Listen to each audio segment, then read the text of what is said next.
우리 대방광불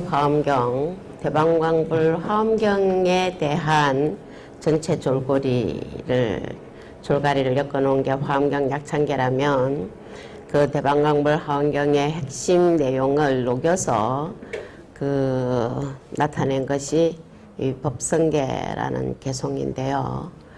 그 대방광불 화엄경이 방대하니까 그 경전을 다 보시는 대신에 이 화엄경 약창계와 의상조사 법성계라고 하는 법성계를 통해서 수행을 하고 신행상을 하고 해 오신 거예요. 그죠? 그래서 잘 아실 텐데 잘 아시더라도 또 한번 되새겨보는 시간을 가져보도록 하십시다.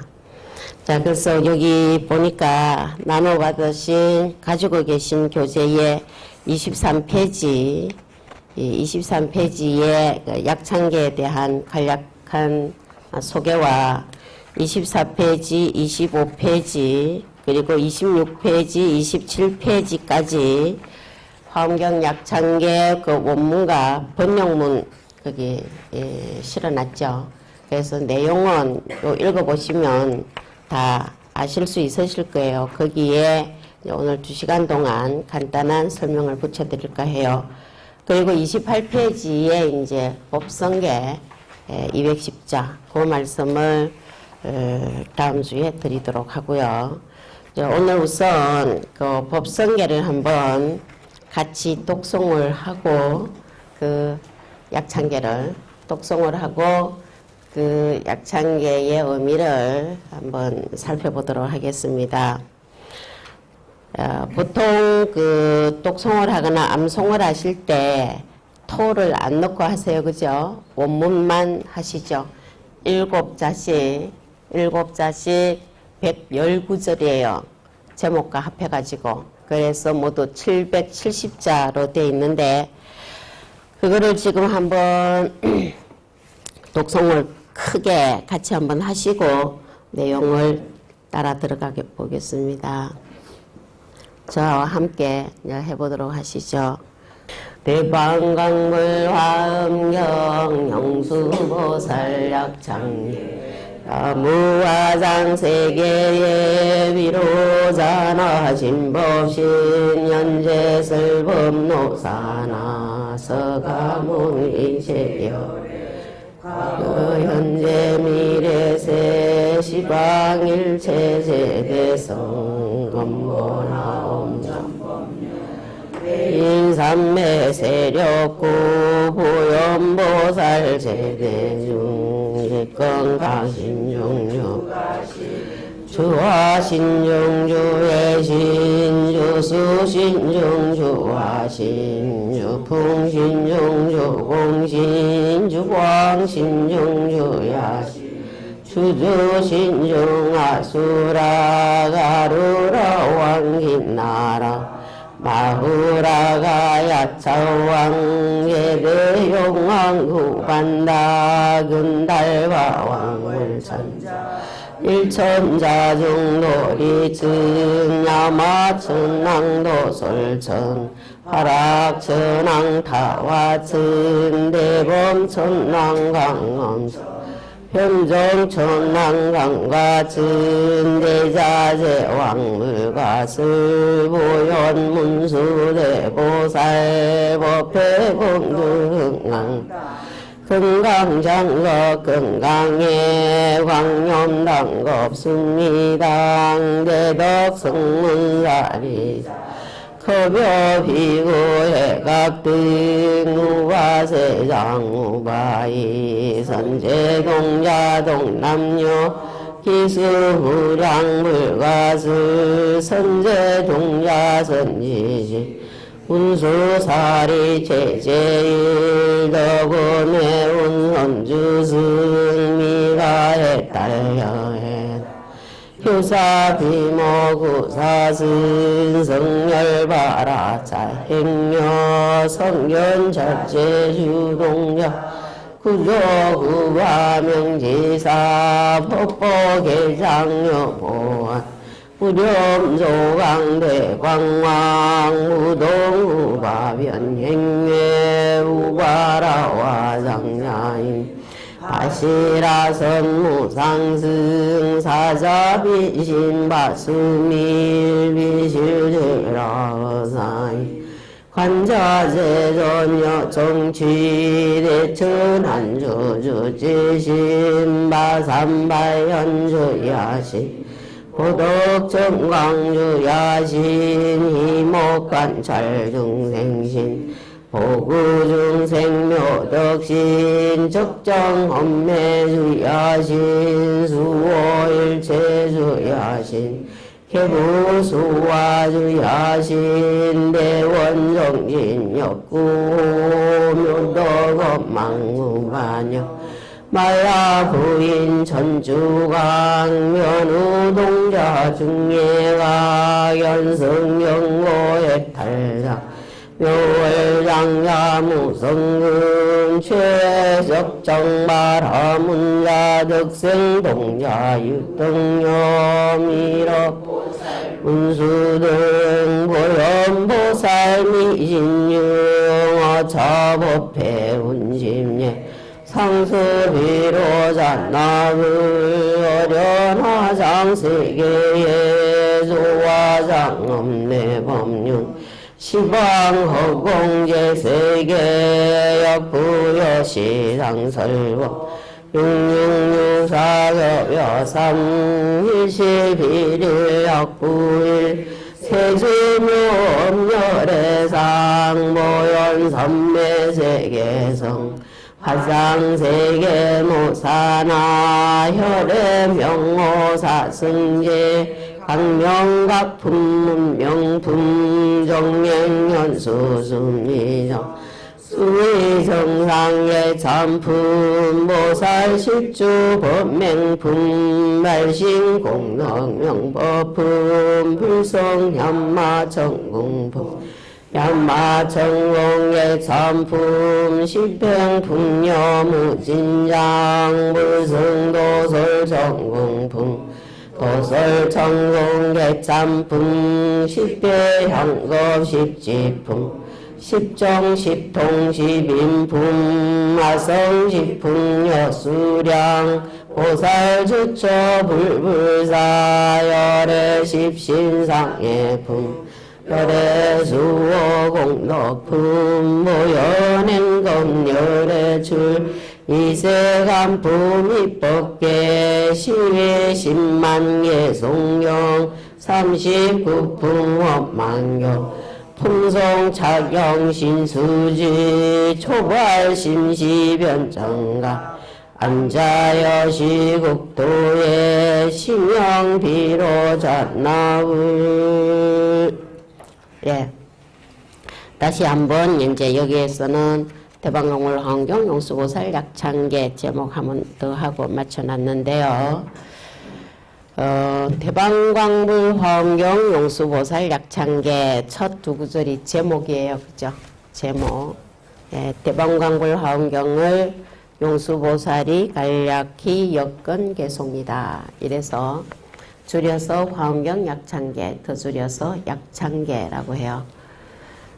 우리나라의 조선시대 이후에 유통되는 약창계 계문을 보면 크게 두 가지 약창계가 있어요. 이제 하나는 이 화엄경 약창계고 하나는 법화경 약창계도 있어요. 그런데 법화경 약창계는 화엄경 약창계만큼 그렇게 크게 유통은 안 된 것 같아요. 최근에 몇몇 사찰에서 하는 거를 제가 듣기는 한 것 같은데, 그렇기 때문에 그냥 줄여서 약창계 이러면 단연 화엄경 약창계를 우리가 생각을 하죠. 그리고 이 화엄경 약창계도 두 가지 본이 있어요. 지금 우리가 읽는 이 약창계에다가 7처 9회의 그 장소를 좀 더 넣고 이래서 조금 더 긴 약창계가 있어요. 그것을 넓은 광자를 써서 광약창계 이렇게 하거든요. 그런데 일반적으로 줄여서 약창계 하면 우리가 방금 독송한 이 화엄경 약창계를 가리키는 말이죠.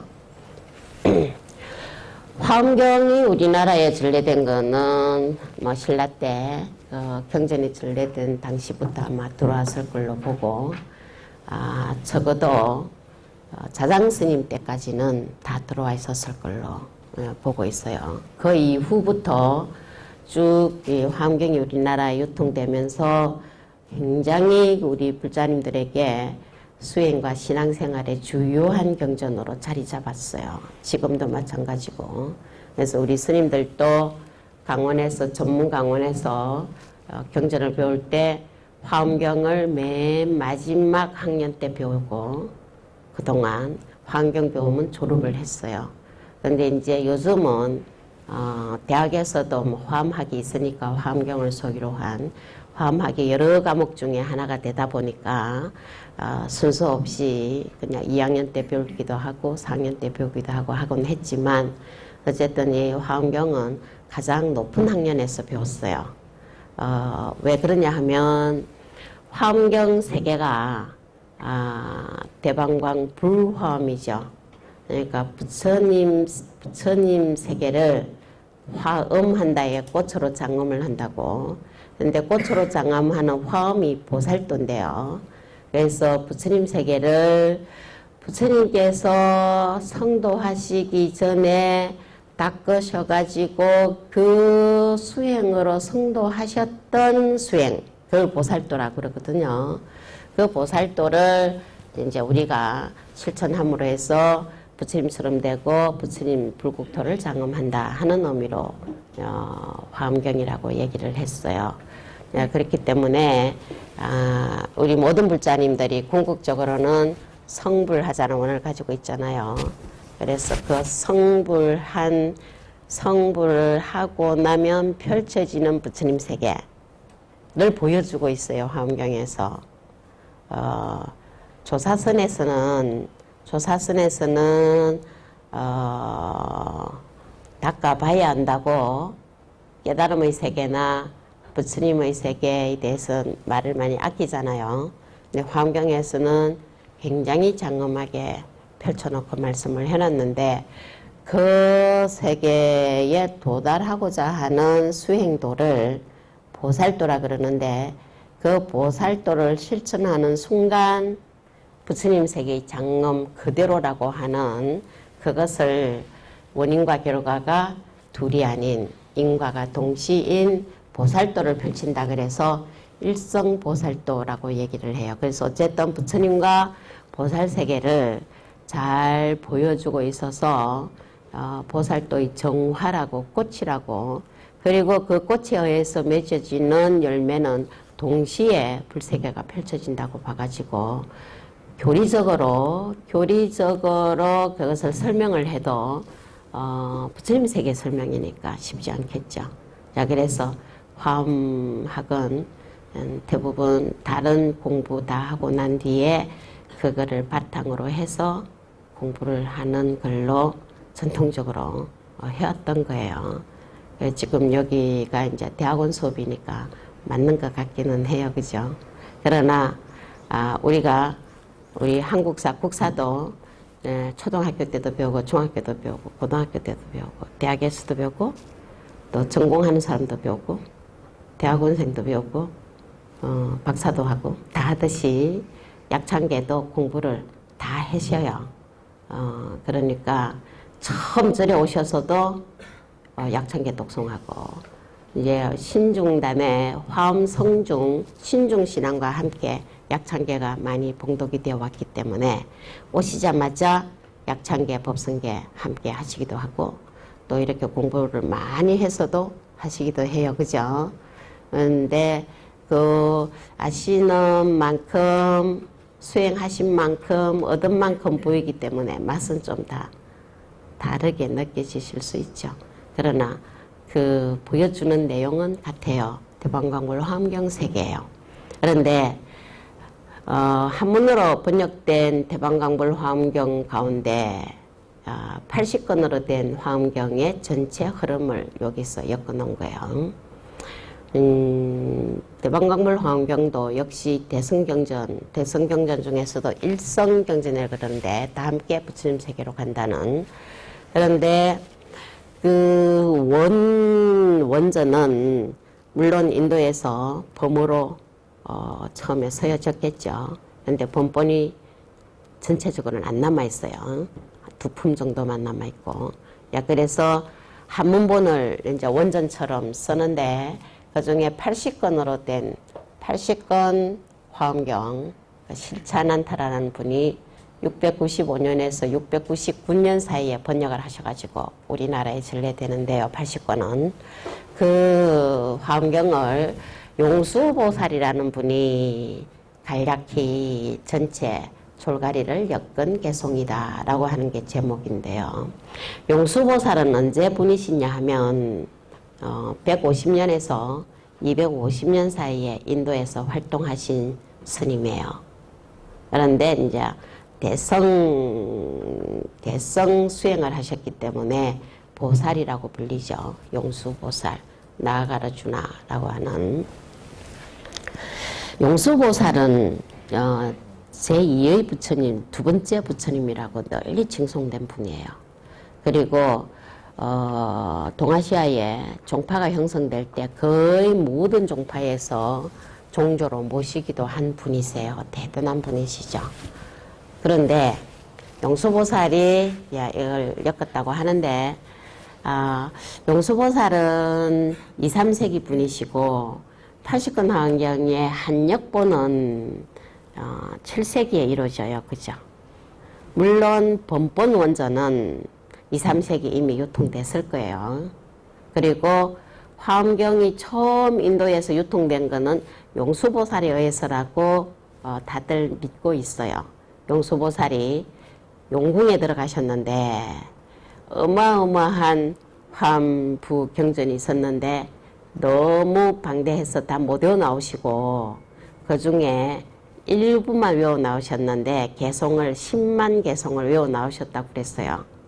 우리는 10개 외우기도 쉽지 않은데 10만 개송을 외워 나오는데 그 중에 4만 5천 개송에 해당하는 그 원본의 한역본이 지금 이 80권 화엄경이다 이렇게 얘기를 해요. 그래서 화엄경 유통과 굉장히 인연이 많아서 중국하고 인도하고 다 합해서 화엄종의 종조를 얘기할 때 용수보살을 모시기도 해요. 여기는 하는데 시기적으로 차이가 좀 많아요. 그죠?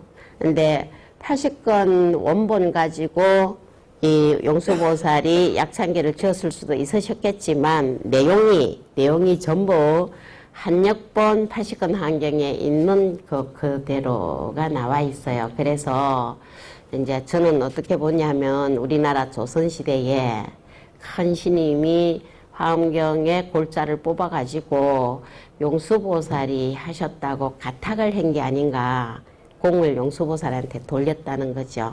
뭐 아무튼 정확하진 않아요. 어쨌든 우리는 제목 자체에 대방광불 화엄경을 용수보살이 간략히 엮은 개송이다 해서 약창계를 제목으로 우리가 삼고 독송을 하고 있기 때문에 이렇게 지은이가 누구든지 간에 누가 지었든지 간에 이것이 80권 화엄경의 전체 흐름을 다 보여준 아주 주요한 개송으로 받들고 또 그대로 독송을 해서 화엄 수행을 하고 있는 거죠.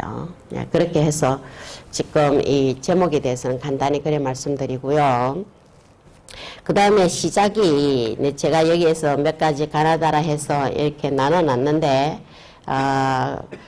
이 119줄로 되어 있어요. 119줄로. 근데 이제 전체 119줄을 둘로 나누면 55회요. 그죠? 이 55는 뭘 상징하느냐라고 했을 때 혹자는 선제동자가 선지식을 역참하는데 이 약참계 내용이 전부 화엄경 내용이니까 약참하는데 선지식을 몇 분을 만나느냐 하면 53 선지식이라 그래. 그죠? 근데 53 선지식인데 한 자리에서 두 선지식을 함께 만나는 분이 있고 득생동자 유득동녀 함께 만나요. 득생동자 유득동녀를 함께 만나는 거는 동자와 동녀를 함께 만나는 거는 지혜와 자비를 쌍으로 닦는다는 상징성을 가지고 있는 선지식이고, 게다가 문수보살을 두 번 만나요. 그죠? 그래서 두 분을 더 보태면 55분이요. 그러니까 이 55분을 만나가지고 선제동자가 보살 수행을 하는 게 인이라면 해탈문을 얻어가지고 입법계 하는 게 과잖아. 그죠?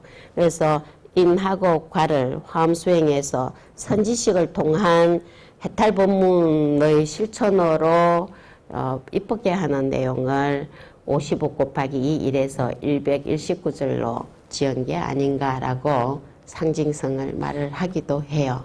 이제 하고, 어쨌든 이걸 전체적으로 나눠보면 몇 가지 내용으로, 그러니까 마지막 제목을 한 번 더 말한 거는 빼고 전체적으로 보면 한 6, 7가지로 나눌 수가 있다. 이래서 가나다를 붙여놔 본 거예요.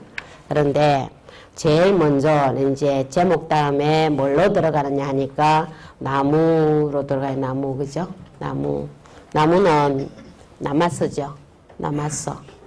남아서를 남양남자 없을무자로 소리 나는 대로 적었다는 거 아니에요. 그런데 발음은 남물 안 하고 나무라고 우리는 발음해요. 그죠? 개 짖는 소리도 각 국가에서 달리 표현을 하듯이 원 남아서를 소리를 어떻게 듣고 어떤 글자로 표기를 했느냐, 요거는 음사인데 음사는 다 조금씩 틀려요. 물론 뜻으로 번역한 거 의역도 여러 가지 내용이 나오기도 하지만, 그러면 나무를 라마스를 우리가 뜻으로 번역했을 때 몇 가지 정도로 얘기해요. 제일 많이 하는 거는 나무, 이거를 번역을 하면 무슨 말이겠어요? 귀합니다. 귀가 되겠죠. 삼귀 하듯이 또 귀하는 마음을, 지극한 마음을 담아서 예경을 할 때 뭐라고도 얘기해요? 지심귀명예라고도 하죠. 또는 공양 올릴 때는 지심정예라고도 해요.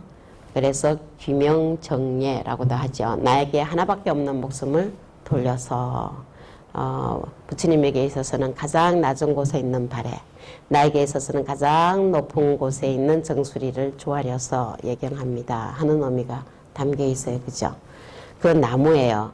그래서 요 지금 나로 이거를 묶어 놓은 요 요속 구절을 귀경송이라고 해요. 귀경송.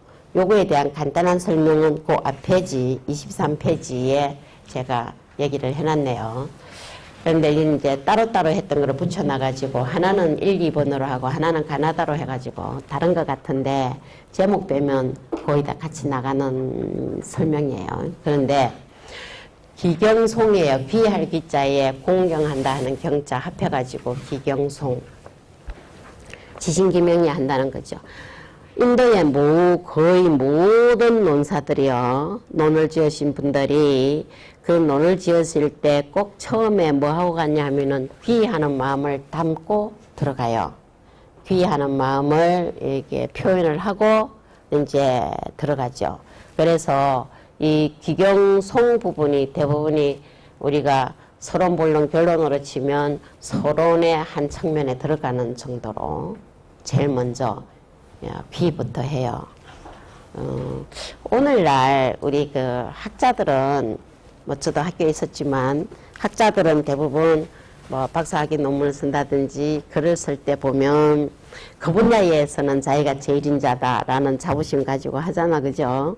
해서 까딱하면은 삼보보다 위에 있는 줄 착각하는 수가 있어요. 그건 아니에요. 그죠? 항상 그 대단한 논사들도 삼보에 먼저 지신경에 하고 들어가요. 그죠? 하고. 그런데 그 삼보에게 다 할 수도 있고, 삼보와 또 뭐 우리들의 참된 마음이라 한 진여야 할 수도 있고, 불보에게만 할 수도 있고 하지만 불보가 어떤이고 삼보를 다 포섭을 하죠. 하고 지신기명예를 하는데 남아서 나무를 하는데 내가 지식명령에 하는 대상만 있는 게 아니고 지식명령에 하는 주체가 있잖아, 그죠? 이 주체가 마음이에요, 그죠?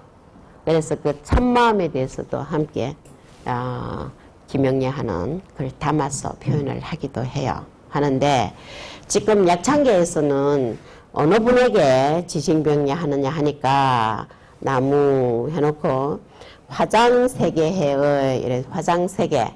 화장세계가 어디예요? 사바세계. 사바세계도 화장세계에 포함은 되죠. 그런데 사바세계만이 아니고 화장세계는 화엄정토예요. 화엄정토. 자, 우리 무자님이 생각하실 때 서방극락세계하고 지금 우리가 사는 세계를 사바세계라 하는데 사바세계하고는 같다고 보세요? 다르다고 보세요? 극락세계하고 사바세계하고 같다고 보세요?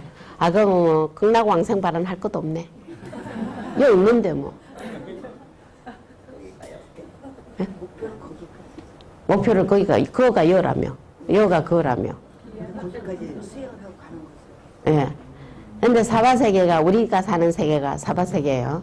근데 요가 사바세계고 우리가 극락왕생 발언하는 극락은 여기서부터 서방으로 10만원 국토를 지나서 있다라고 돼 있죠.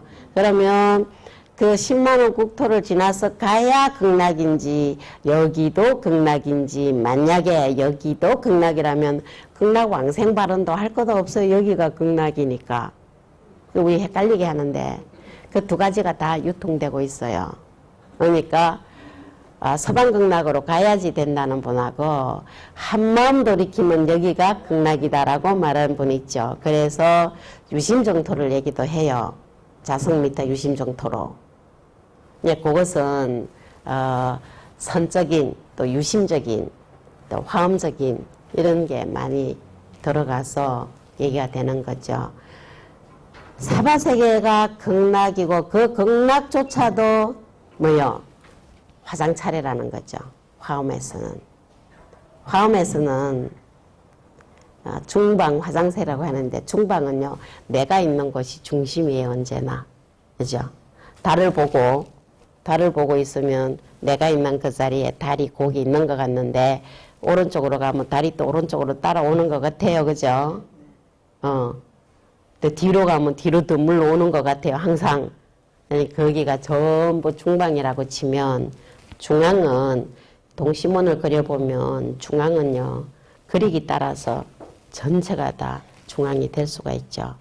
지금 화엄정토라고 하는 세계를 화장세계 또는 연화장세계, 화장찰해 이렇게 얘기를 하는데 그 화장찰해가 화엄의 80권 화엄경의 부처님 주불은 비로자나 부처님이에요.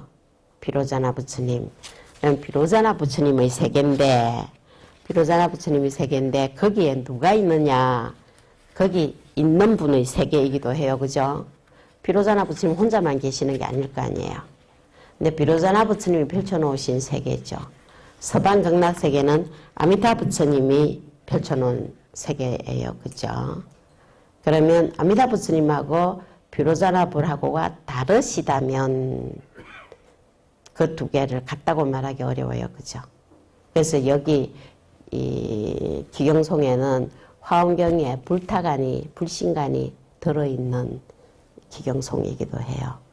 어느 분을 부처님으로 보느냐 하는 거죠. 그러면 우리 약창계 맨 마지막에 심명비로자나불 이래서 80권 환경의 주불은 비로자나 부처님이신데 비로자나 부처님 세계가 중방이라고 그랬는데 거기가 연화장 세계예요. 연화장 세계고 거기에서 보면 동방은 약사유리강 열애불 약사열에 계시는 분이 곳이고 서방은 아미타 부처님 계시는 곳이고 그 중방은 비로자나 부처님 펼치신 곳이라고 한다면 이렇게 동서 중앙의 국토가 계시는 주불이 다 다르면 국토가 다 다른 국토가 돼야 그죠? 다른 국토가 될 거예요. 그런데 화엄에서는 이 법신 비로자나 부처님이 사실은 모든 부처님의 본체로 보는 거거든. 또 부처님뿐만 아니라 모든 존재의 본체로 봐요. 그래서 화엄경에서는, 화엄교리에서는 뭐라고 얘기를 많이 하느냐 하면 두두물물이 비로자나 진법신이다, 이 말을 많이 해요. 두두물물, 이 말은 뭐냐, 두는 머리 두자예요. 두두, 머리. 예. 그것을 개개 존재로 표현을 하는 건데, 물물도 마찬가지, 사물, 개개 존재 하나하나. 일체 모든 존재가 본래는 비로자나 진법신이다 라고 하는 법신불이에요. 그렇기 때문에 이 비로자나 부처님 법신이고, 부처님 오신 날 며칠 전에 우리가 맞이했는데, 서가모니 부처님은 화신 부처님으로 받들어요. 화신. 그런데 변화해서 몸을 나타내시는데 얼마나 많은 변화신을 나타내시느냐 하니까 다 아시죠? 1100억 화신이에요. 그러니까 1100억 화신이 계산하면 몇 분인가 계산할 필요 없어요. 그죠? 왜냐하면 모든 몸으로 다 나타나신다, 이 표현이죠. 그러니까 서가모니 부처님이 아미타 부처님으로도 나타나시고, 서가모니 부처님이 약사열의 부처님으로도 나타나시고, 그 서가모니 부처님이 설법하시는 노사나불이고, 그 서가모니 불 노사나불이 바로 비로자나 진법신이고, 그래서 이 표현을 법신, 보신, 화신, 삼불을 법신 비로자나불, 보신 노사나불, 화신 서가모니불 세 분을 같은 분으로 보죠. 그래서 화엄교에서는 삼불원룡이라고 표현을 해요. 세 분이 원룡하시다. 원룡하시다는 것은 같은 분이다, 이 말이에요. 그러니까 뽀뽀와 삼불이 같으시면 1100의 화신으로 나타나시는 모든 부처님도 서가모니불이에요. 그러한 부처님께 지신기명례합니다. 지금 먼저. 자, 그래서 의상스님이 그 60권 환경의 전 내용을 가지고 법성계를 지으셨는데 그건 210자로 지으셨어요. 39절로. 그런데 그 화엄 본찰이 부석사였어요. 그죠? 영주 부석사. 풍기에서 더 가깝다 하지 뭐 어쨌든 그 부석사의 화엄 본찰에 법당이 무량수전이고 모셔져 있는 분이 아미타 부처님이세요. 그러면 의상스님은 화엄을 하셨고 거기에 아미타 부처님을 모시고 무량수전을 주법당으로 하면 정토교 쪽인가 이럴 수 있죠. 근데 아니고 화엄 정토고 화엄 미타라는 거예요. 부석사뿐만이 아니라 전국에 대를 이어서 그 화엄 10차례 펼쳐진다고 했는데요. 그 모든 화엄 10차례 예를 들면 해인사, 범어사, 갑사 뭐 전부 다 뭐 저도 또 전라도 쪽에 가면은 귀신사, 국신사라고 했는 이런 모든 그 화엄 10차례 법당의 주불이요. 비로자나 부처님을 모셨거나 아미타 부처님을 모셨거나 비로자나 부처님을 모시면 대적광전, 적광전이에요. 또는 비로전이에요. 아미타 부처님을 모시면 미타전이죠. 무량수전이고. 그래서 비로자나 불을 모시고 아미타 불을 모셨는데 사실은 두 분이 다 화엄 부처님이시다. 이렇게 보는 거예요. 화엄 정토예요. 그렇게 봤을 때는 아미타 부처님 뵈러 서방 극락까지 안 가셔도 된다는 거죠. 여기서도 얼마든지 뵐 수 있다는 거예요. 그런데 여기서 극락 안 가시고 여기서 아미타 부처님 뵙고 사시려면 언제나 즐거우셔야 돼요. 그죠? 극락이 그 즐거운 곳이잖아요. 지극히 즐거운 뿐인 곳이잖아요. 그죠? 그러면 항상 즐거운데 부족한 게 뭐 있겠어요? 충분히 만족하셔야 되는 거예요. 불만족하면서 여기가 극락이네. 그건 안 맞는 말이야. 그죠? 그죠? 그러니까 더 이상 필요 없어. 자족하고. 더 이상 괴롭지 아니에요. 항상 즐거운 곳이고. 그러면, 사바세계가 바로 극락이고, 극락이 화장세계네 말할 수 있어요. 그런데 보면 별로 안 그런 것 같아요. 그런데 입만 얘기하면 어예요. 가보가 역견하지. 이제 진짜 극락왕생도 못하네. 그죠? 갈 준비도 안 했으니까. 근데 여기 있는데 안 즐거워. 그럼 어떻게 해요? 괴로움 계속 재생시킬 수밖에 없지. 같은 곳에 있다고 그곳이 똑같진 않거든. 정보가 있는 곳이니까 의보는. 서가모니 부처님도 천상천하 유아독조 3계계고 5당한지 또는 3계계고 아당한지 하셨잖아요. 그러면 3계가 욕계, 색계, 무색계, 3계도사가 서가모니 불인데 우리는 아침 저녁 예불 사시마지 때 서가모니 부처님을 3계도사 사생자부 시야 본사 서가모니 불로 모셔요. 우리는 또 한국에서. 그죠? 그러면 그 3계가 다 고통에 쌓여 있어서 부처님께서 그들을 다 편안하게 해주려고 오셨다는 거 아니에요.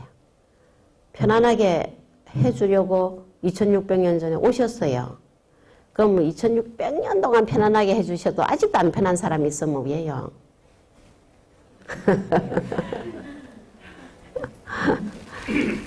그래서 신심이 진짜로 도둑하신 분은 모든 괴로움은 부처님께서 다 해결해 주셨다 이거죠. 그러니까 반열반 하시는 모습도 보이시죠.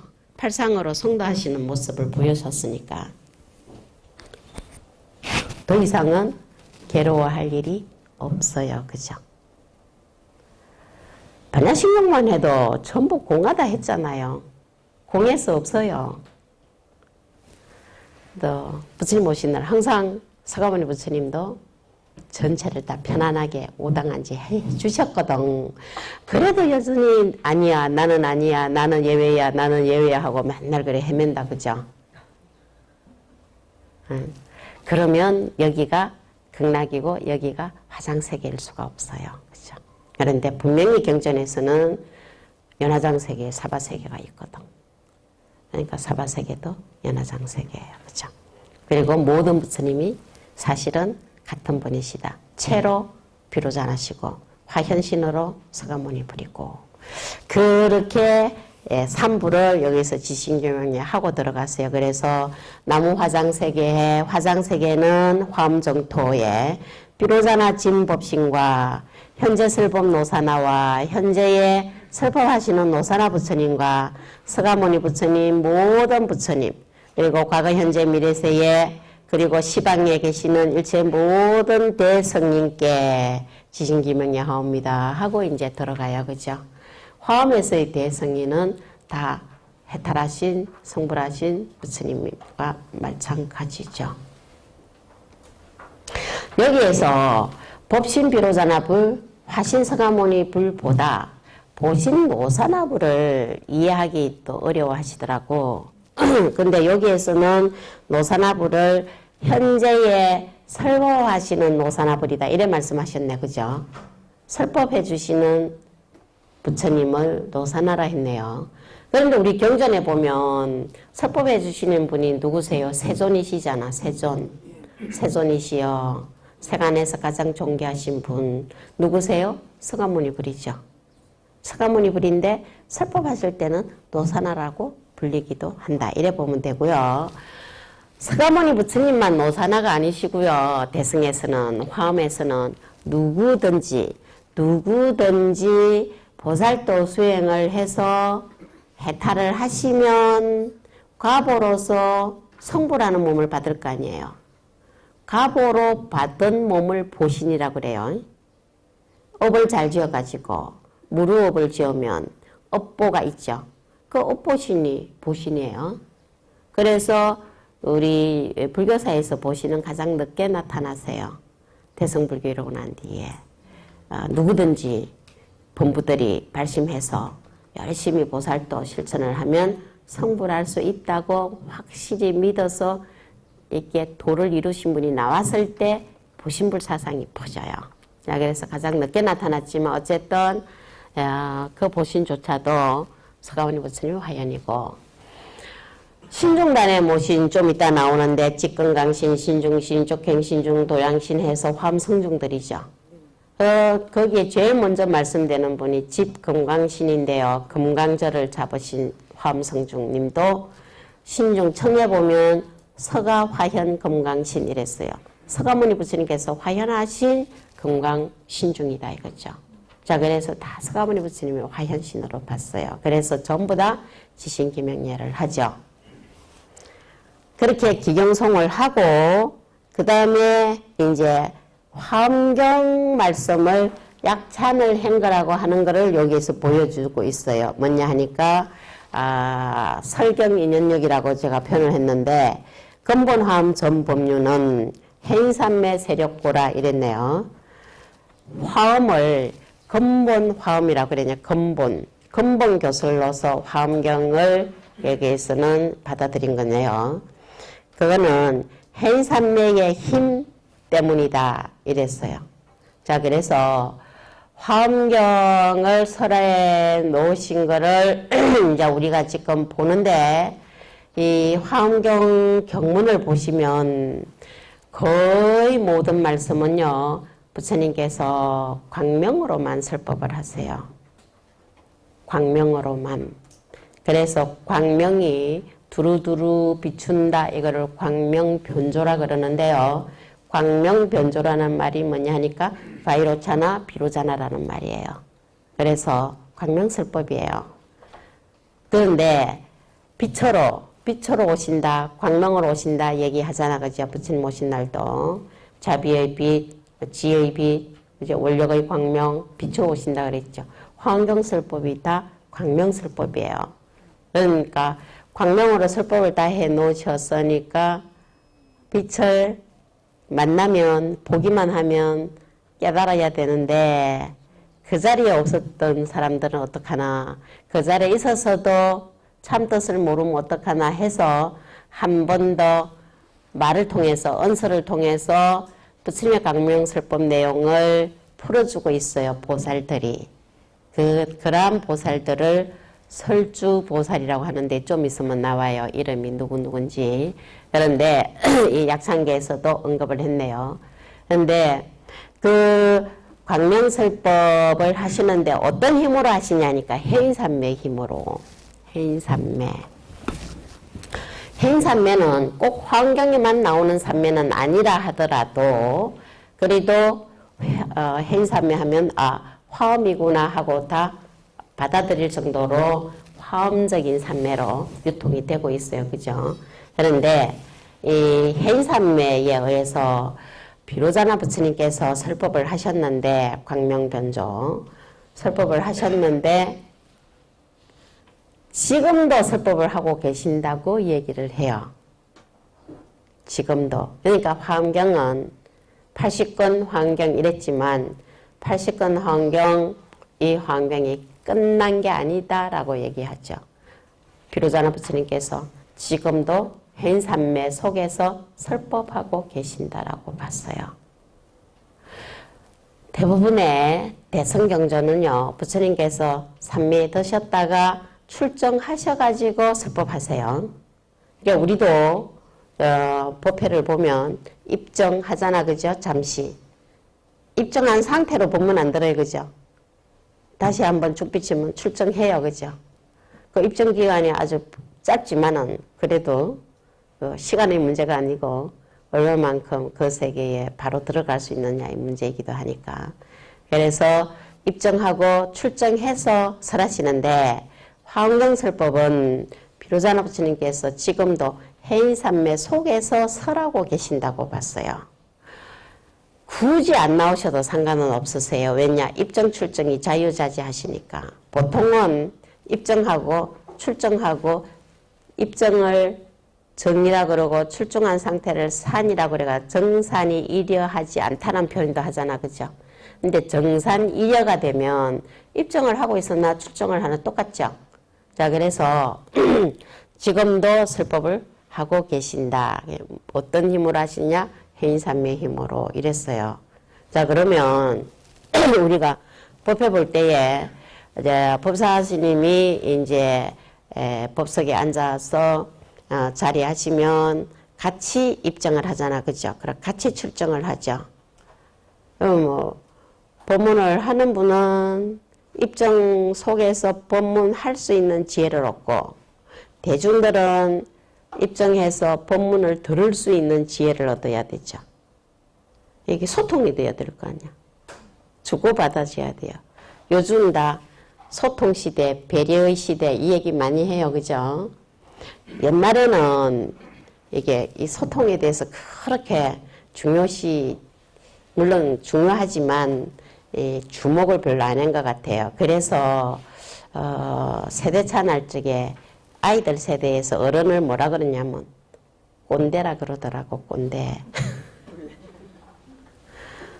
그 어른들이 아니야, 너는 시키면 시킨 대로 해. 이거 있잖아, 그죠? 그래서 요즘 저는 처음에 꼰대가 뭔 말인지 몰랐어요. 아, 우리 사형은 완전히 꼰대야, 꼰대. 이런 어떤 스님이 근데 꼰대가 뭐예요? 내가 물었어요. 근데 보통 뭐 학생이 교수들 보고도 꼰대 이러고 자기 아버지 보고 우리 꼰대가 뭐 이렇게 많이 하더라고. 그거는 정이 듬뿍 묻어가지고 꼰대라 해도 그냥 넘어가는데요. 진짜 꼰대라서 싫다는 사람 많아지고 있어요, 애들이. 그거는 일방적으로 지시만 한다 이거죠. 일방적으로 자기 생각만 옳다고 생각한다 이거야. 그래서 꼰대가 지켜야 될 계율과 같은 게 5가지가 있는 것 중에 첫째가 왕년의 말이야. 이 말 하지 말라는 거예요. 내가 한때는 뭐 이런 거 우리가 젊었을 때는 뭐 이런 거 이거 못하게 한다네요. 왜냐 안 받아들여 준다는 거지. 자, 그래서 물론 개구리가 올챙이 생각은 못하지만 개구리가 올챙이 때 생각은 못하지만 올챙이는 진짜 개구리 생각 못해요. 돼보지를 못했잖아. 그래도 개구리는 올챙이 시절이 있었잖아요. 그러니까 배려하려면 할 수도 있는데요. 그러니까 예를 들면은 뭐 에어컨이나 냉장고나 이런 거는 뭐 마이크나 이런 거는요. 내가 가진 것만 좋아도 괜찮아요. 우리 집에 있는 냉장고, 우리 집에 있는 에어컨만 좋아도 괜찮네요. 그런데 핸드폰, 전화, 자기 것만 좋아가 안 돼요. 상대방 전화가 다 깨지가 지지직 하면 들리냐고. 서로 다 돼야죠. 인연법인데 이것이 있으므로 저것이 있다. 예. 인연을 더 우리가 느끼게 해주는 것이기도 한 것 같아요. 그래서 서로 배려해주고 소통하고 하는 거가 엄청 중요하게 됐더라고요. 그래서 한때 어떤 얘기들이 돌았냐 하면은 세대차 얘기를 할 때 옛날에는 보통 세대차 30년 잡았어요. 한 세대. 그 말씀 무슨 말씀이냐면은 나보다 30살 많은 분한테는 배울 게 있다 이 말이에요. 이제 더 넘어가면은 옛날 게 되지만 30년 많은 어른한테는 배울 게 있다고 보죠.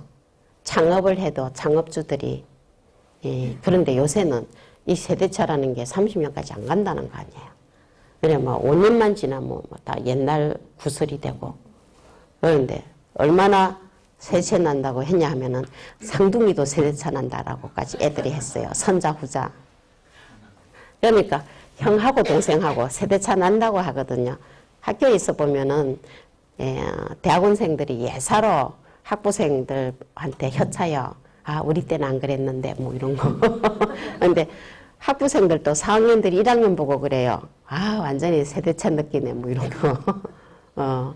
왜냐 입학할 때는 복설강아지 같았는데 졸업할 때는 부르독이 됐다 뭐 이러더라고. 이렇게 세차 난다고 하는데 형제 둘이를 앉혀놓고 아버지가 물었다 이거 얘야 너 그 다음에 뭐 할래 이러니까 아 옛날 같으면은 허락을 안 했겠지만 요즘은 만나면은 아들 뜻을 따라주니까 큰아들이 예 저는 애니메이션 작가가 되고 싶습니다. 동생 보고 얘야 너는 뭐 하고 싶으냐? 아버지 걱정하지 마세요. 제 일은 제가 알아서 할 겁니다. 이랬다는 거거든. 그러니까 엄청 달라져 갔다라고 하는데 뭔 얘기하다 옆으로 빠졌네요. 시간도 없는데 막 그냥 생각하고 어쨌든 해인산매에 들 수 있어야 돼요. 화엄경 세계를 이해하려면 해인산매 속에서 설해진 말씀이니까 해인산매의 입출정이 자유자재해야 된다. 이래서 해인산매가 뭘까 하는 생각을 별로 안 해보셨을 거예요. 아, 해인산매 하면은 화엄경의 말씀이구나는 알아요. 그래서 뭐 해인사, 해인정사, 해인스님 이러면 함하고 인연이 많은가 보다는 느끼는데 그 해인이 뭐냐 이거죠. 해인이 이 지금 약창계가 119절 중에서 한 구절이 해인산매 말씀이 나왔죠. 그런데 110개 중에 하나가 아니라 110분의 1이 아니라 화엄 전체가 해인산매에 의해서 펼쳐졌다고 보는 거라서 대단히 중요한 말씀이에요. 그런데 이 말씀이 60권 환경이지만 전체 내용을 39절로 표현을 해놓은 의상조사 법성계에도 능입해인산매 중 해인산매가 나오네, 그죠? 굉장히 주요한 세계. 그래서 이 해인산매에 대해서는 법성계 할 때 다시 말씀을 드릴게요. 왜냐하면 1시간밖에 안 남아서 요 약창계 좀 오늘 진도 일단 마치고 이제 여기도 나오고 법성계도 나오니까 해인산매는 법성계 갔을 때 다시 말씀을 드려볼게요. 어쨌든 해인산매에 의해서 화엄설법이 이루어졌다고 얘기를 했는데 이 화엄설법이 무슨 설법이냐 하니까 근본교설로 말씀을 했어요. 자, 우리가 경전 성립사적으로 얘기를 하면 또는 이 교상판석적으로 얘기하면 두 개가 좀 틀려요. 무슨 말씀이냐면 한 100년 이전만 해도 모든 경전은 서가모니 부처님께서 45년 내지 49년 동안 다 설해놓고 가셨다 이렇게 알았어요. 모든 종파는 어떤 불전을 경전 또는 율장, 논장 중에서 가장 우리의 수행에 가장 맞다고 하는 걸 하나 정하면 나머지 이 3장은 거기 따라서 자리매김을 해놓은 건데요.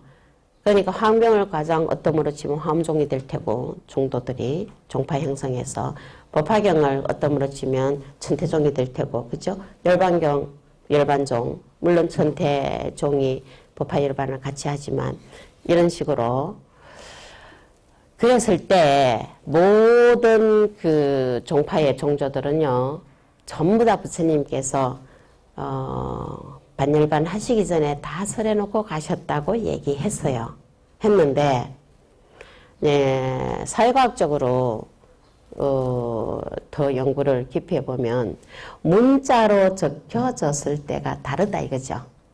왜냐면 서가모니 부처님께서 설법하셨을 때 그 설법 내용을 결집을 처음에 하는데 처음 서가모니 부처님 반열반 하시고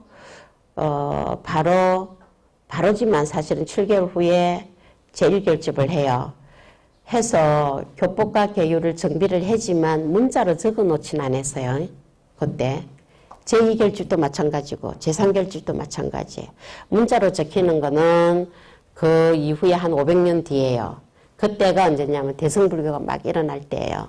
그래서 대성경전도 그리고 부처님께서 직접 검구 직설하신 경전도 거의 동시에 문자화되기 시작하고 그렇게 해서 유통된 경전이 우리나라 중국과 우리나라에 거의 동시에 같이 전래가 돼가죠. 그래서 교상판석이 필요한 거예요. 뭘 중심으로 해야 될까. 그런데 모든 대성경전이 문자로 적혀진 거는요. 부처님 반열반 하시고 난 뒤에 약 500년 뒤에요. 화엄경도 초기 대성경전이라 그래. 초기. 그러니까 지금도 대성불교 시대예요. 지금도 약 2000년 동안. 지금도 대성불교 시대인데 크게 셋으로 나눴죠. 그 중에 용수보살 시대까지를 용수보살을 분수령으로 해서 용수보살 시대까지 이루어졌던 모든 경전에 공통되는 핵심을 공으로 해서 중간 사상을 형성한 분이 용수보살이에요. 그죠? 그 이후에 세친보살이 또 4세기 전으로 나와셔가지고 그분은 거기에 말씀된 모든 기본적인 설을 유식으로 봐가 유식 사상이 형성되죠. 그래서 인도의 대성불교 사상의 2대 주류를 중간과 유식으로 보는데 거기에 분수령이 됐던 분이 용수보살과 세친보살이에요. 그런데 인도에서는 그 유식 사상 직후 열애장 사상의 경론들이 형성이 되는데 열애장 사상은 중국에 와서 동아시아 와서 거의 완성되다시피 해요. 하는데 그런데 이 화엄경도 경전으로 보면 초기 대성 경전에 속해요. 초기 대성 경전에 속하는 경전들이 뭐냐고 몇 가지만 들어보면요. 예를 들어서 초기 중에 초기라고 하는 반야계 경전. 반야계 경전 중에 우리는 금강반야, 금강경. 금강경은 최초기, 뭐 유마경, 정토계 경전들, 법화경, 또 화엄경 전부 초기 대성 경전이에요. 다 우리나라가 대성불교 국가라고 하는 것을 느낄 수 있을 만큼. 그러면 그 서가모니 스님께서 직접 말씀을 하신 것이 입으로 전해져온 경전들이 뭐냐 하니까 남방의 니까야라든지 한역으로 된 아함이에요. 아가마 전해 내려왔다는 거죠. 그런데 한 500년 뒤에는 그 시대에 부처님의 가르침 중에 아직 유통되고 있지 못하거나 주요한 내용을 새로운 문자로 새 시대에 맞춰서 새롭게 펼쳐낸다고 하는 게 대승경전이에요. 그죠? 자, 그러면 화엄경은 그런 식으로 해서 불교 시대를 구분을 해보면 서가모니 부처님 제세기간을 근본불교, 반일반하시고 난 뒤에 대성불교가 일어나기 전까지를 부파불교, 대성불교 일어난 이후를 크게 나눠서 초기대성, 중기대성, 후기대성, 후기대성은 밀교시대예요. 이런 식으로 한다면 화엄을 근본 화엄 전법륜을 한 건 아주 특이하죠. 근데 이거는 모든 도삼칸석에서는 다 화엄경을 제일 먼저 설했다고 말씀을 해요. 그래서 근본 교설로 봅니다. 그죠? 자, 그럼 그 차이점이 나오는 건 뭐냐 하니까 정신은 같아요. 그런데 방편을 새롭게 해냈다 이렇게 보시면 되고요. 한때는 대승경전에 대해서 여러 가지 왈가왈부가 있었지만 부처님의 교설이 아니라고는 안 해요. 지금은 왜냐하면 부처님이 정신을 담아서 새롭게 펼쳤기 때문에 금강경도, 아미타경도, 뭐 유마경도, 법화경도, 화엄경은 물론이고. 그렇기 때문에 부처님의 교설로 받아들이는데 그러면 부처님께서 제세기간에 설하셨다고 하면 언제 설하셨다고 보느냐 하니까 성도하신 지 얼마 안 돼서 그러니까 80권으로 보면 처음에 시성정각 이랬어요. 비로소 정각을 이루셨을 때. 그리고 어디서 설하시냐니까 정각을 이루신 그 자리에서 뭘 설하시냐 하니까 정각하신 내용을 그대로 이거예요. 그래서 근본 중에 근본이라고 얘기를 하죠.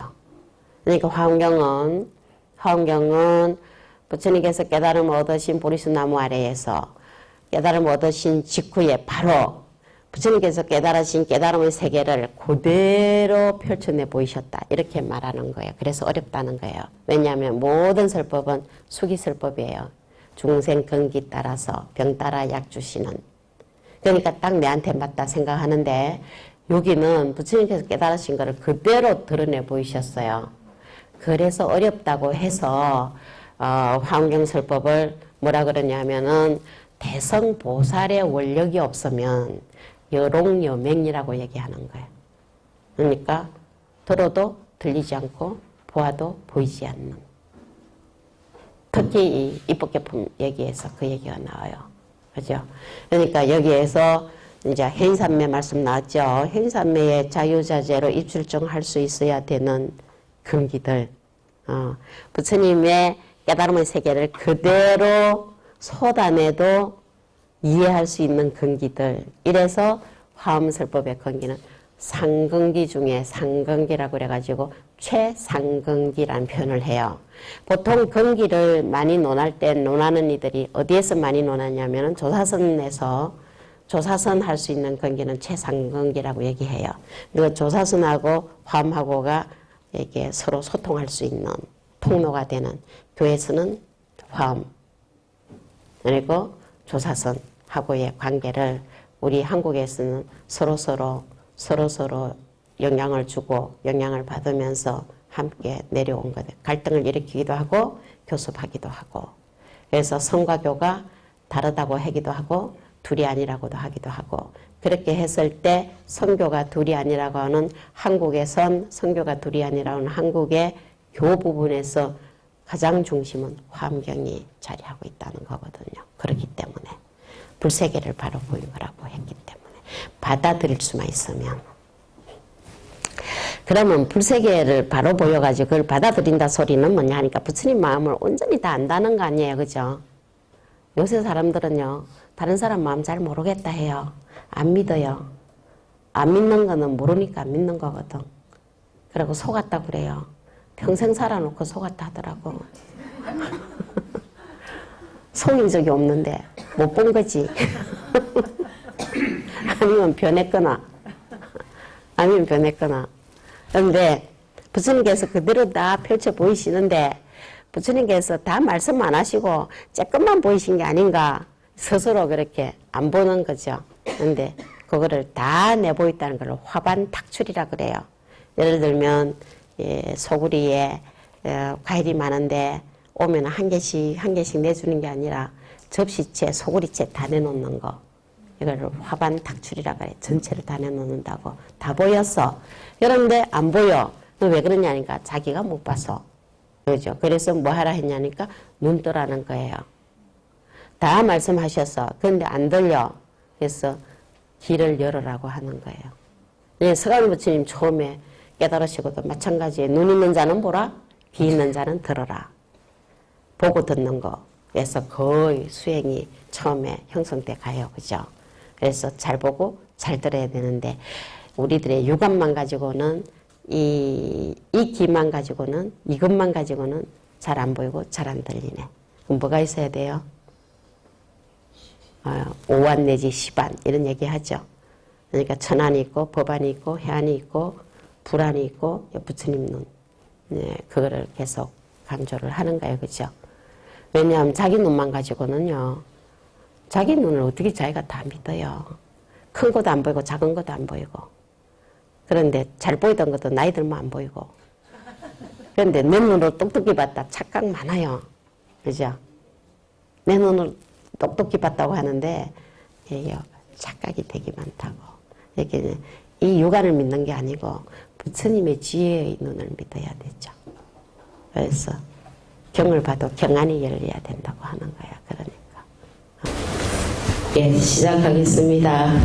그 내용이 많이 남아서 간단하게 전체적으로 좀 말씀드리고 오늘 끝내야 되니까 뛰어넘도록 하겠습니다. 우선 보면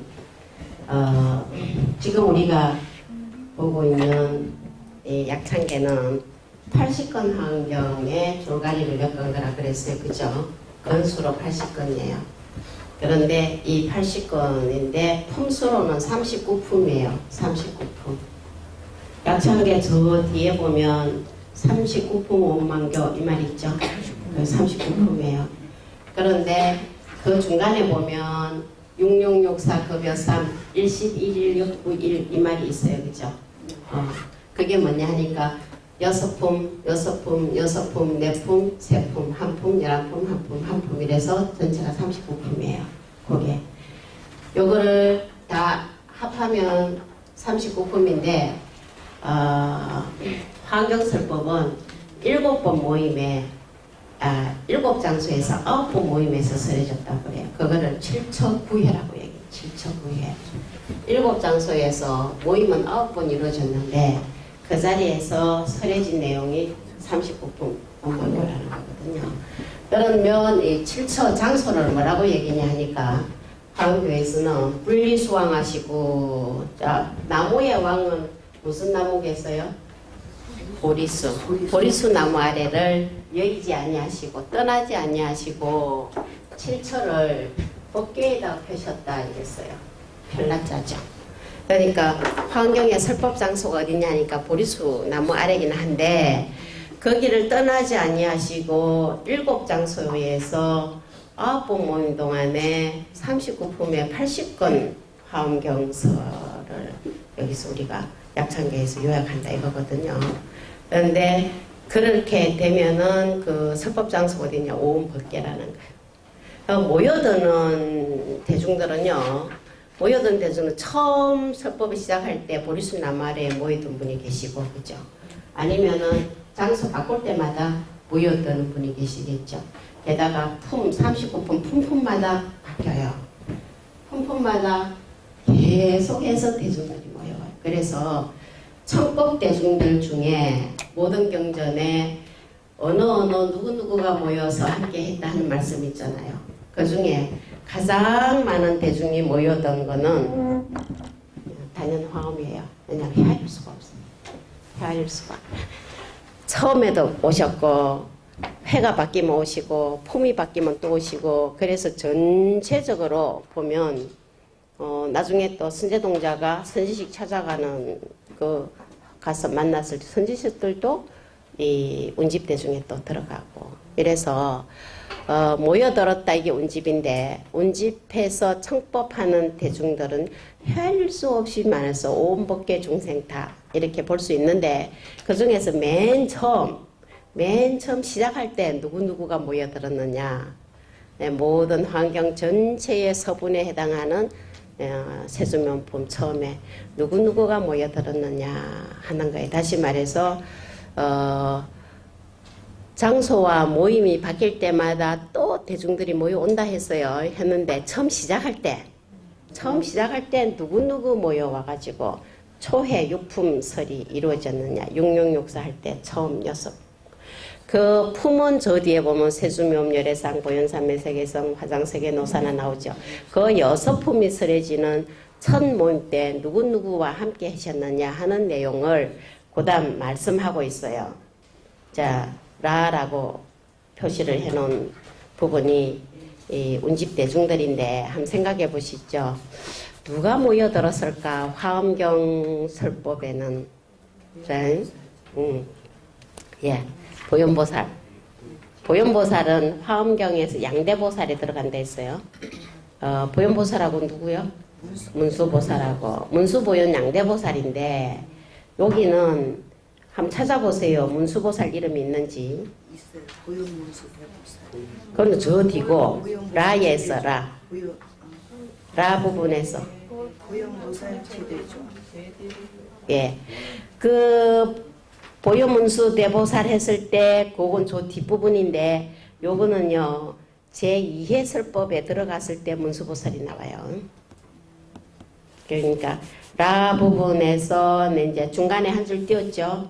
그래서 대자제왕 불가설까지가 초회고 그 다음에 초회에 아까 말씀드렸듯이 설주보살 다시 한번 은설을 통해서 보여준 보살이 초회는 보현보살, 그 다음에 2회는 문수보살이에요. 그래서 보현문수 대보살과 이래 나오네요. 그 다음에 3회는 법회보살, 4회는 공덕님보살, 5회는 금강당보살, 6회는 금강장보살, 7회, 8회도 보현보살, 9회는 입법계품인데 문수보살로 시작해서 보현보살에 끝나는 여정 요렇게 돼 있는데 그래서 다 계시는데 초회의 세수명품에서 언급되는 청법 운집대중은 누구냐 하니까 문수보현 중에서도 보현보살이 주가 돼 있어요. 여기는 보현보살하고 그 다음에 어느 분이 와서 부처님의 깨달으신 장소에 와가지고 부처님의 깨달음을 지금 찬탄에 올려요. 찬탄에 올리는 게 묘음이에요. 장음을 한다는 거예요. 그러니까 각자 해탈하신 분이 모여와서 해탈하신 경계만큼 부처님, 보이는 부처님 세계를 개성으로 찬탄에 올리는 게 묘음이에요. 근데 누가 했냐 하니까 세주들이 이래서 세주. 그래서 세주묘음인데 세주를 누구로 했냐 하니까 여기에는 40대중이 지금 일단은 보여요.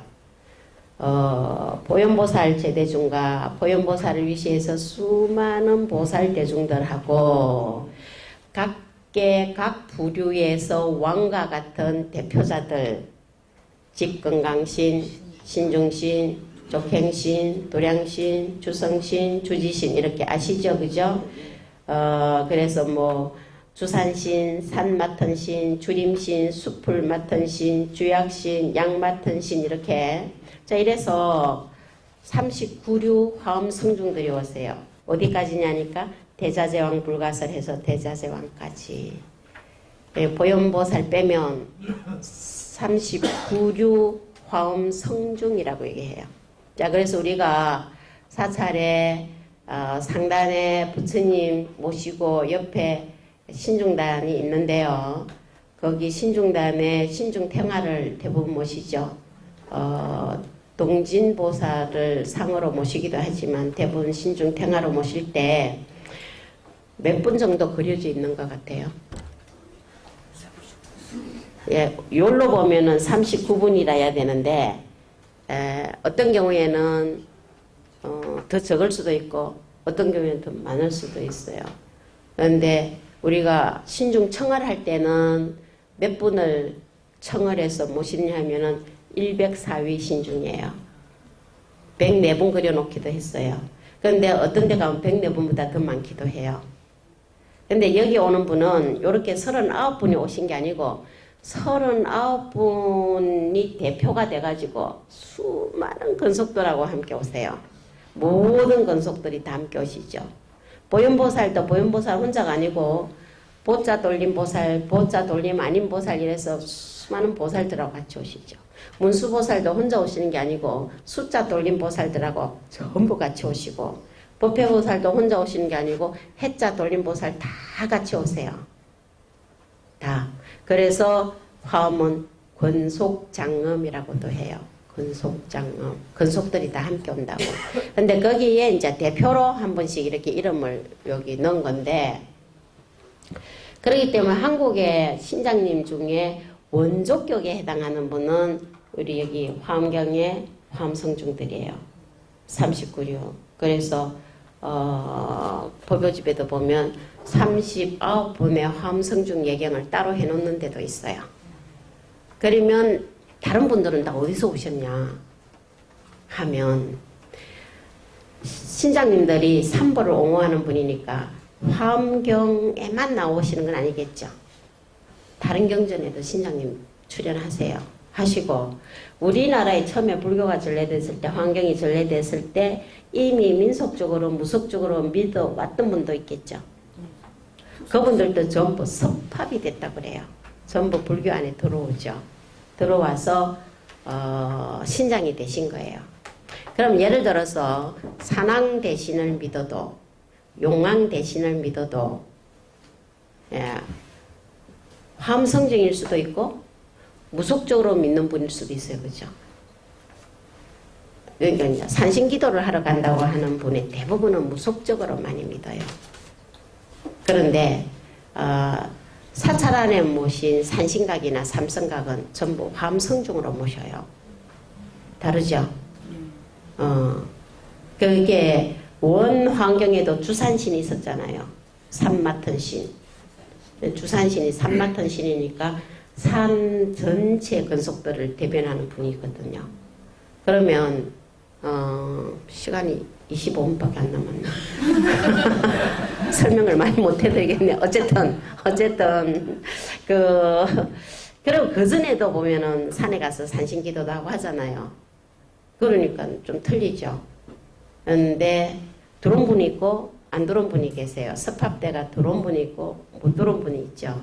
그건 뭐냐면은 화엄성종으로 드는 분은 불보성삼보를 옹호하고 부처님의 가르침대로 외호하는 분으로 들어왔냐 하면은 일반적으로 무속은 본인이 길흉화복을 마음대로 하는 분이다 이거죠.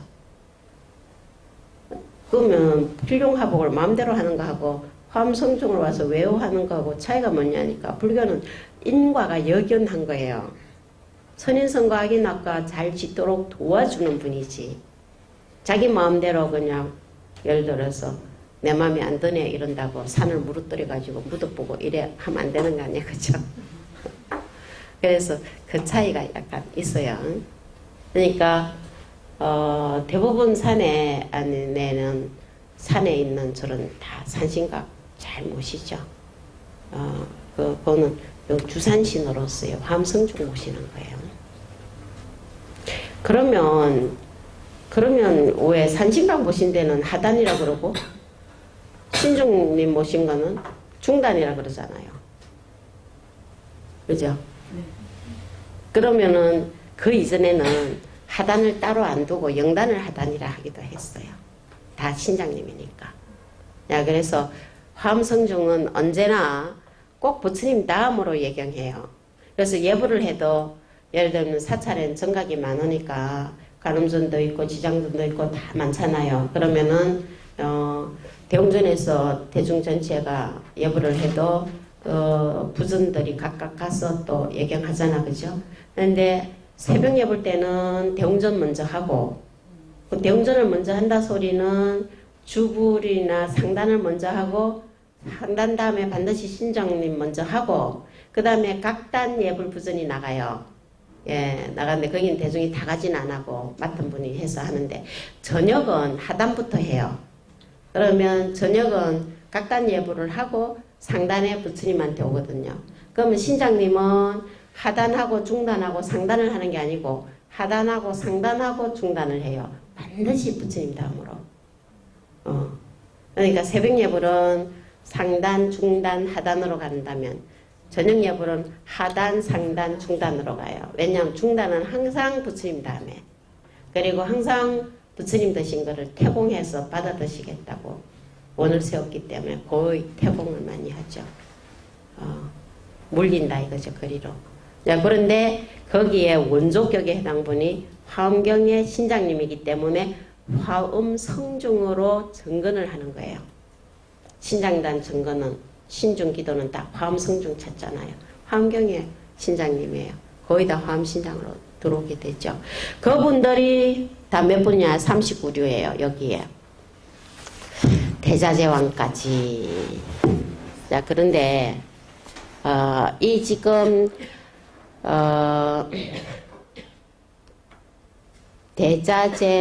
대자제왕까지 직근강신부터 대자제왕까지 쭉 이렇게 순서대로 소개를 하는데 개성으로 찬탄할 때는 대자제왕이 먼저 하세요. 그렇게 해서 보현보살로 해서 보살대중으로 끝나는데 얼마나 그 개성이 많으냐 하면 그 80건 중에 5건이나 해당돼요. 요 화엄성중에 대한 말씀, 화엄성중들이 부처님 찬탄하는 내용 이것이 굉장히 많아요. 그런데 그 세尊명품에 나오는 개성들이 다 이 화엄성중들이 누구냐 하니까 삼보를 옹호하는 원을 세웠지만 환경에서 전부 해탈하신 분이세요. 주산신도, 다시 말해서 산신님도, 그죠? 철룡팔부도 다 해탈하셨어요. 그런데 삼보를 옹호하니까 우리 불자님들도 옹호를 해주시죠. 그러니까 불자님들이 도가 안 높으면요, 더 높은 해탈한 분한테 외호를 받는 거예요. 그런데 그것도 모르고 무시하려고 그래요. 신장님 내보다 못한 줄 알고.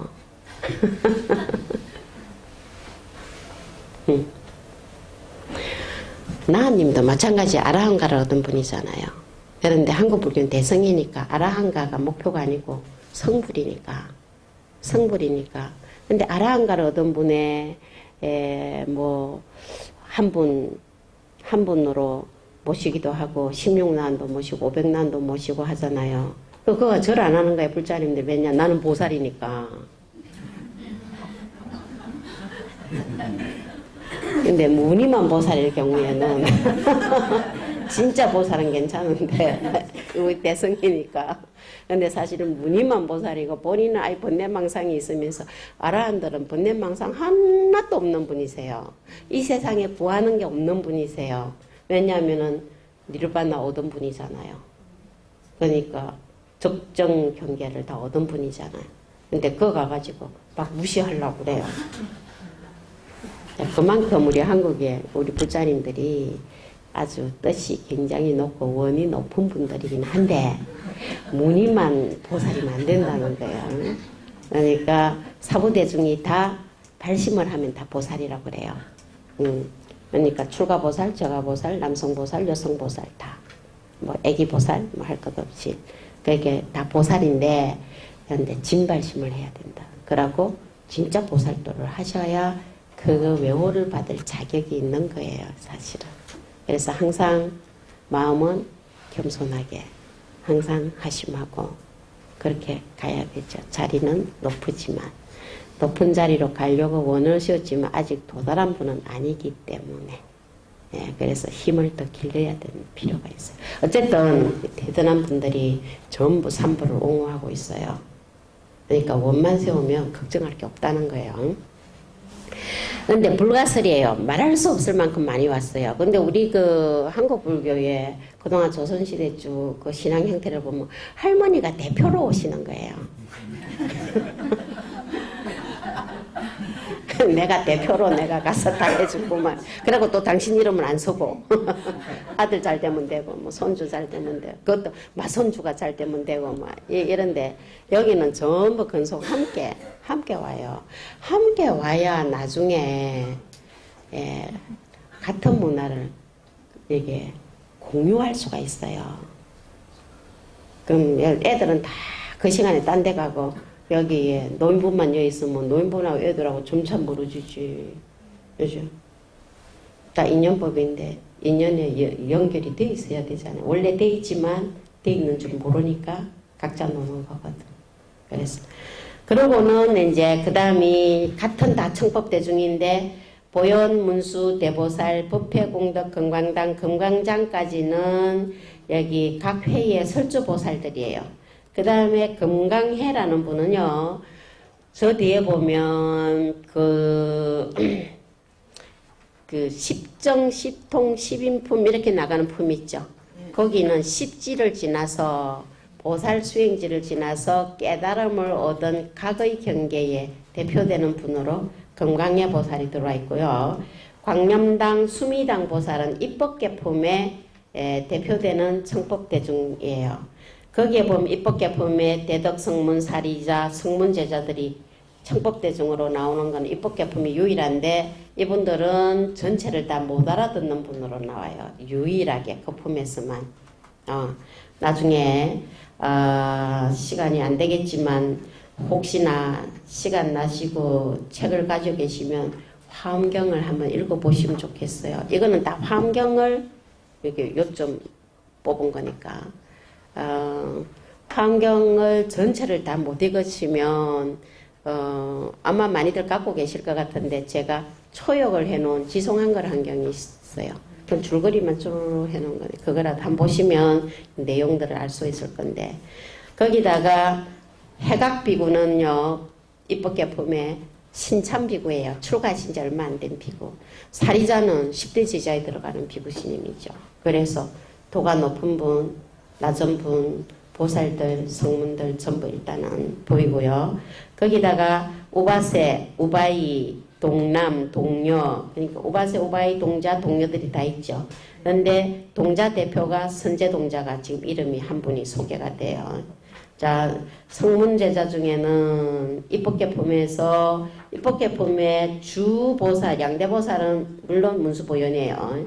게다가 기대당자, 자비의 기대를 높이 들었다고 하는 기대당자, 돌림자 보살들하고 거기다 성문제자의 수제자, 상수제자의 사리불과 신참비구 해각하고 수많은 우바스 우바이, 청신사 청신녀들 그리고 동자 동녀 있는데 이름이 다 나와가 있는데 그 중에 여기에서는 선제동자 한 분을 내세웠네요. 선제동자가 구도자로 대표자 아니에요, 그죠? 그런데 그 수가 한량 없어서 불가설이다. 말할 수 없을 만큼 입법계품에도 수많은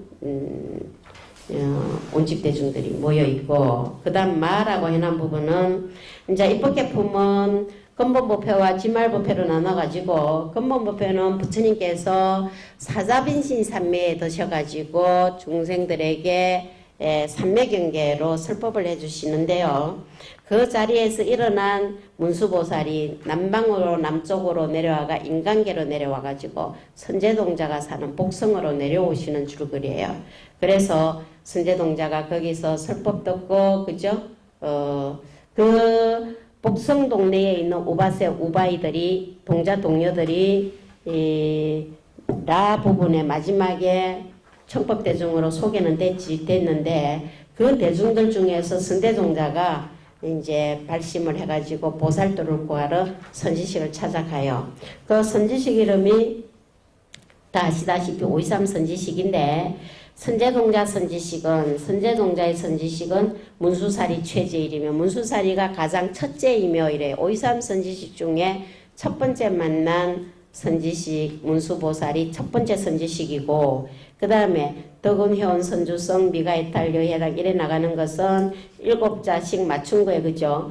덕운성, 회원성, 선주성. 그러니까 덕은비구, 회원비구, 선주비구 선지식이에요. 미가 해탈 여해당, 미가장자, 해탈장자, 해당비구 이렇게. 자, 그래서 53분의 선지식이라고 쭉 찾아뵙고 이름이 나오는데, 이분들이 다 누구냐면 다 보살들이에요. 또 해탈하신 보살들이에요. 자, 앞에 직근강신에서 대자제왕까지도 화엄성중인데 누구냐니까 보살들이에요. 해탈하신 보살들이에요. 그 불세계 장엄하는 분들. 그래서 어디까지 갔냐 하면은 마지막에 만나 뵙는 분이 보현보살이잖아, 그죠? 그런데 그 한 분만 뵙는 게 아니고 선제동자도 혼자 가는 게 아니고요. 눈에 안 보이는 수많은 대중들이 함께 가요. 첫째 누가 따라다니겠어요? 화엄성중들이 따라다니겠죠. 그러니까 의상스님도 화엄행자니까 그 천공을 받아 잡수는 유명한 얘기 나오잖아요. 화엄성중이, 화엄행자는 특히 화엄경 독송하고 화엄수행하는 화엄행자는 특히 화엄성중들이 많이 따라 모시더라고. 가장 많이 따라 모시는 분 어상스님인데, 어상스님을 따라 모시는 화엄성중 골짜기 하나를 다 메울 정도로 많은 분이 따라다녀요. 그래서 그 유명한 얘기, 중국에 유학 갔을 때 같은 쪽 남산 다른 골짜기에 도선율사라고 중국의 남산 육종의 비소인데, 그분이 연세도 굉장히 몇십 살 많으신데 천공을 받아 자수는 분이 계행이 청정하고, 그런데 하늘 부엌에서 밥이 내려와요. 먹을 게. 그런데 이제 신라에서 유학 온 성이 찾아뵈러 인사를 하러 오니까 좀 기다리라. 내가 천공이 오면 너도 좀 나눠줄게. 이래 된 거예요. 암만 기다리도 안 오는 거예요. 그래서 빈바루로 그냥 돌아갔더니 그제서 하늘 사자들이 내려와서 왜 이래 늦었냐 오늘. 그러니까 골짜기에 신병들이 꽉 차 있어가지고 문 뚫고 들어왔다는 거예요. 근데 방금 다 물러가길래 인제 왔다는 거예요. 그러니까 여기 도선율사는 신병을 못 봐도 같은 하늘 사자들은 다 볼 거 아닌 자기네끼리는. 그게 문 뚫고 들어왔죠. 그 여도 뭐 화엄성중이 충만하실 건데 눈에 안 보이니까 없는 줄 알고 막 하겠지. 그치? 든든한 분들이에요. 그래가지고 연통을 넣어가지고 그 의상스님하고 의상스님 서성되었던 지음씨 같이 모셔가지고 나눠 잡수었다는 그날은 굶고, 도순율사는 그날은 굶고 그 하늘 음식을 남겨놨다가 천공을 나눠 잡수었어요. 근데 우리나라에서는 그게 어떻게 와전이 됐냐 하면 새로 만들어진 건지 몰라도 의상스님하고 원효스님 관계로 바뀌었더라고. 그러면서 원효스님이 도가 더 높다고, 의상이 못 얻어먹었다고 이렇게 나와요. 아니에요. 오 여스님도 화음으로 화생을 하셨지만 예, 화음 종주는 의상스님이 해동화음 초조예요. 그렇기 때문에.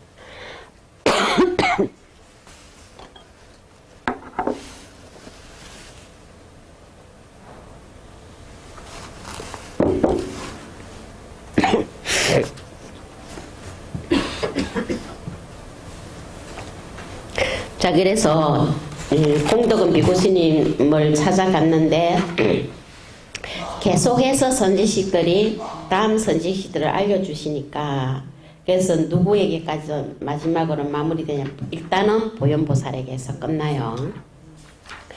보현보살에게서 선제동자가 보현보살과 경계가 동등해져요.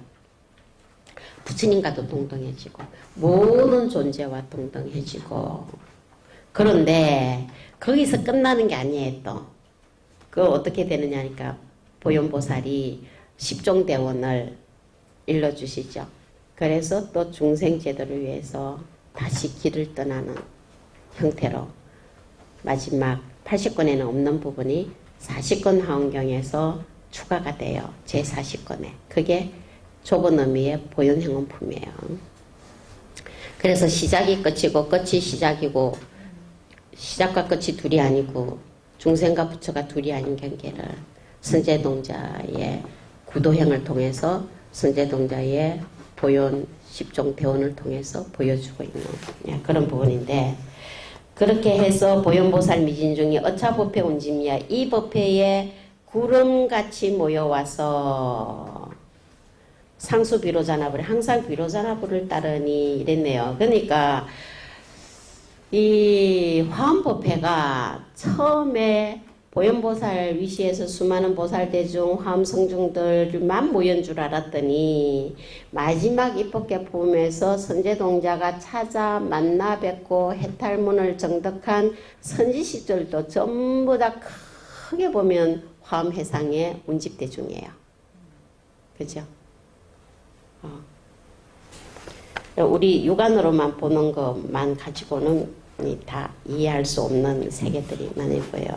연화장 세계, 이 연화장 세계 바다에 조화장음 대법륜이라 대법륜을 조화장음한다. 이제 화엄설법이 막 펼쳐져요. 그래서 펼쳐지는 화엄설법을 시방 허공 모든 세계에 또한 다시 이와 같이 항상 설법한다. 그래서 설법서가 여기서 보이는, 예를 들면은 야마천궁에서 설법하시면 부처님이 올라가신 야마천궁 고기만이 아니라 모든 세계에서 다 이루어지고 동시에 이런 게 막 펼쳐져요. 그래서 설법을 여기에 여섯 네품, 그리고 더불어 세품, 한품, 11품, 한품 또한 다시 한품. 자, 11일 역부일은요, 화엄경의 회처 품을 모르면 요게 띄우지를 못해요. 그죠? 까딱하면 아버지 가방에 들어가신다 이래 띄울 수가 있어요. 예, 그래서 화엄을 모르면, 그러니까 한자만 안다고 해석되는 게 아니라는 거죠.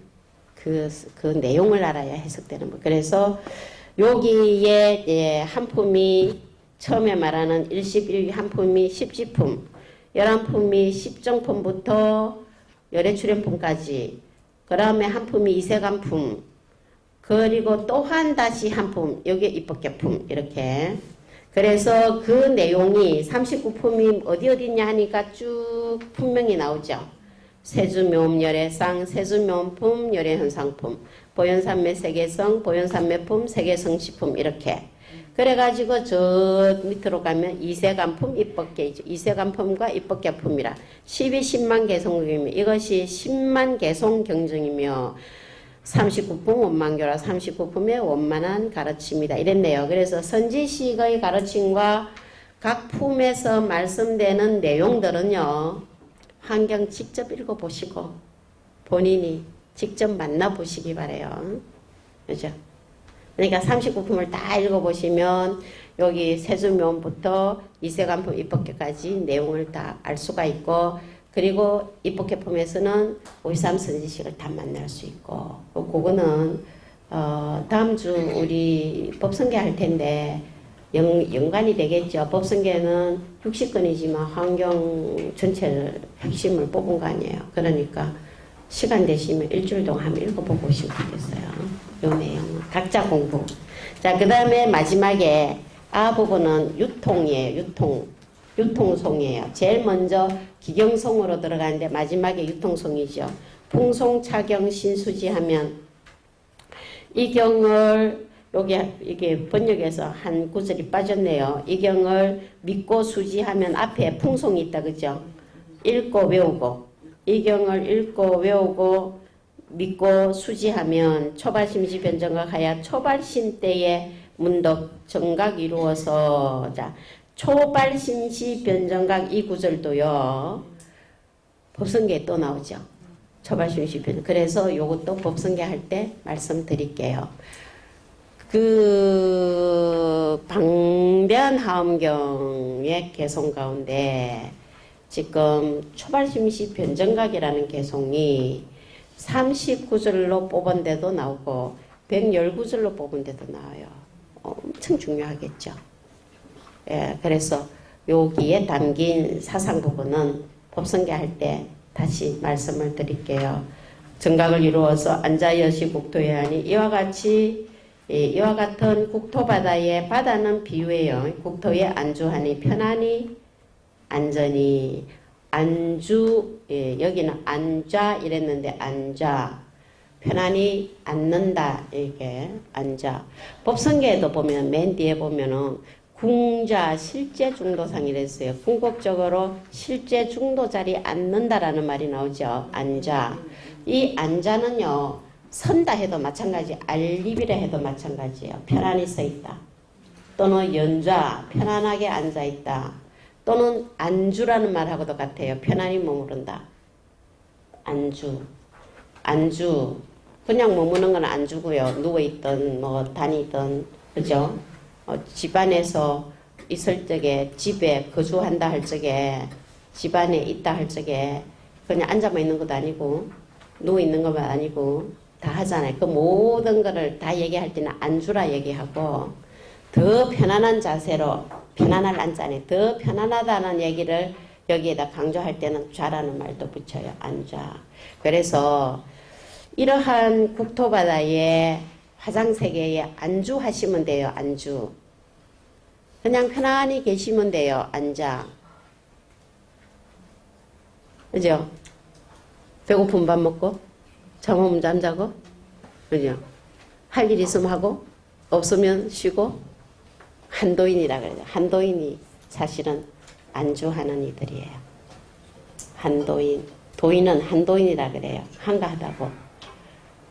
하는 게 다 오락이라고. 이 세상 살다 가면 소풍 왔다가 잘 놀다 간다고. 그죠? 2년 따라왔다가 2년 따라간다. 그러나 무구물의 영무주라고. 이 안전은요. 무주예요.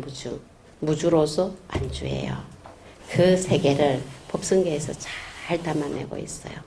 그래서 역시 법성계도 2시간밖에 안 되지만 법성계로 다 밀어놨네요. 일단. 그래 하니 심형비로자나 보랴. 이 이름이 비로자나다 이거죠. 자, 처음에 두두물물이 우리 모든 존재가 본래 비로자나 진법신이라고 그랬죠. 그럼 비로자나 진법신이 뭐 하는 분이냐 하니까 안자여시 국토에 하는 분이네요.